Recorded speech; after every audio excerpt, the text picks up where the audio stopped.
So hello and welcome to this week's episode here on the Restosaga Classic Car Restoration YouTube channel, and something slightly different this week. I'm going to take you on a bit of a tour around the garage workshop here. I've had a few comments. I did a video like this a couple of weeks ago, or sorry, not a couple of weeks, a couple of months ago, and it all seemed to be quite popular, so I'll have a look around, we'll do a tour of all the current projects and we'll talk about what's coming down the line. Just before we do that though, just want to mention, took the Land Rover on a bit of a road trip last week. We took the ferry here from Northern Ireland over to Scotland, did about 50 miles up the coast to Ayr, had a great day out, took Mrs. Restosaga and Junior Restosaga out in the Land Rover.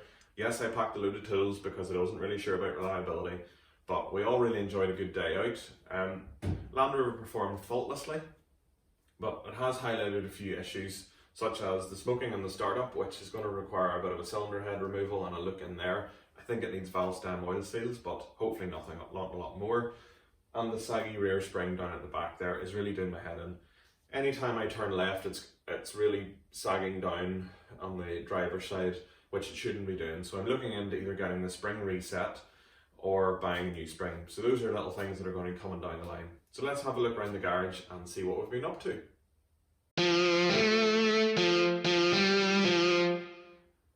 So just taking in the camera in my hand here to start off with, and this is my model car collection.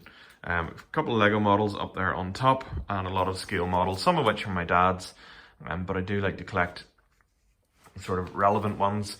Quite a lot of Land Rovers in there at the back, and I found a nice little Oxford die-cast MG model, so that matches in well with my own MG. Still haven't really been able to find a good Series 3 88-inch, but definitely down the line. This is my son's workbench. Says I'm stealing my tools, but we inherited this, so he really enjoys coming down here and banging and smashing away on his own workbench, and it keeps him amused and it will hopefully get him interested in the cars as time goes on. My lovely Halfords jack, it was quite expensive, and they did a product review on it at the time, but great tool, very useful. Moving on to the Land Rover, as you can see, this saggy rear end, which I'm sure you're all fed up hearing about, but that is the next job. I did get the seatbelts fitted in the back of the Land Rover, although I didn't put that on the video. Had to keep Mrs. Restosaga nice and safe. Moving around here, various gardening bits, dog food, and the Green Bible has been out looking in for a few details about the springs. So this was a Christmas present to me. It's a poster with obviously the Land Rover, the MG and the Morris Minor on it, and the channel logo. I think it's really cool. It looks really well up on the wall there. A few other trinkets and other things of interest. These are some old number plates that I've had, steering wheels and so on. Moving on round to the bench. Trusty battery charger. I actually did a review on this, which has proved fairly popular. It's the Maypole 4 amp, and it's a trickle charger, so it's very useful for this. Amazon Alexa keeps me entertained when I'm down here doing a bit of work, although you probably don't hear it in the background in the channel. Good Clark vise. Well, it is good, but it's broken. For some reason it won't stop rotating on me even though when it's clamped up, so that's going to need looked at and or replaced. This has already been replaced once under warranty by Clark after a lot of fighting, because this ring in here cracked and it's not actually a very strong design, so may just look into repairing or replacing that with probably a record vise, although they seem to be awfully expensive. Around here, as you can see, not a lot of progress has been made on the differential rebuild. I've stopped after disassembly, mainly because I have to work out where my money's going to go, and at the minute that the Land Rover is the priority because I can use it for family outings. So differential, next step is really clean up all the parts and buy some spares and get a dial test indicator and then get started on that. I don't know whether to get the housing sandblasted and powder coated. Haven't quite worked out what the best way to go with that is.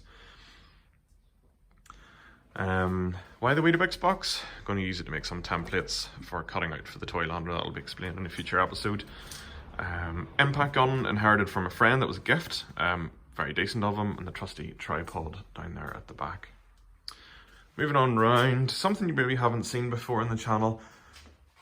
Starting to gather up some fairly antique-y bits and bobs. Maybe they're not that antique, but they're sort of the era of the cars. Paraffin tin. This is an old thermos soup flask, which still has the original cork in it, which is really cool. And this is an old sort of find lamp, probably before the days of LED torches. So that's going to get cleaned up and restored. Shouldn't be a huge amount of job. I'm going to keep a bit of the patina on it. For instance, found this in my grandfather's shed as well. Just nice little old things. They're not particularly useful, but nice things to have anyway. All the various car washing fluids and paints, and the obligatory little Tykes car for my son, who likes to keep it in here in the garage, and he fixes that with his various tools. And of course the Toylander. This series has been going on for a couple of months now, and we're definitely getting there. I've ordered some of the metalwork to go around the body, the little finishers, and as I said, I'm going to make some templates to make out the corners and so on. I still need to order a bonnet. That's about £30 worth. Get that ordered, made up and painted, and then that'll be the bodywork largely finished. Don't know if that made it to the last episode there, but I've got a finisher on the tailgate just to see how it goes, and I need to buy handles and rear lamps and so on, so little bits and bobs. And then once the bodywork's finished on this, I'm going to put it down in storage, keep it safe from getting knocked off the sort of precarious picnic table arrangement that I have at the minute. Buggy, steam train. Did a little video on this not so long ago. It seemed quite popular, a lot of interest in it. This is certainly a very, very long-term project. In order to finish this, I'm going to have to buy a lathe and probably a milling machine and learn a lot of new skills and a lot of expense as well. I believe a boiler is about £3,000, which is a huge amount of money for something that isn't going to get used a lot and really probably won't be my main hobby. So that's probably on the long finger, but I'll keep you up to date. I really enjoy watching the model engineering videos and channels here on YouTube. So something to think about and try and work out for the future. I'd really like to get a sort of 3.5-inch scale piece of train track, just to put it there on top of the electric meter box, just to make a bit more of a display of it. I have covered it in WD-40 just to keep the surface rust of it, but all the parts are moving nice and freely at the minute. So we'll squeeze you down here around the back of the Land Rover. I haven't opened the doors, mainly to keep the ambient noise out. Up here, lawnmower. It's still a bit cold to start with the grass, and this is our big tent. It's a 6-man tent, and we plan to use that a bit more this year. Table. This is to go back in the back of the Land Rover, which is just here. And it's going to bolt on the top of the middle bulkhead there. So that's the plan there, and various other bits and pieces for home life and living. Nothing of particular interest to you guys on the channel, realistically. So there you have it, a fairly rapid tour around the garage workshop here at Restosaga headquarters. I hope you found it a bit more interesting, see what else is going on and see what the plans are for the next few weeks and months. Obviously have to balance out the production of videos with my own income. I can't always be buying car parts and expensive things for Toylanders or Land Rovers.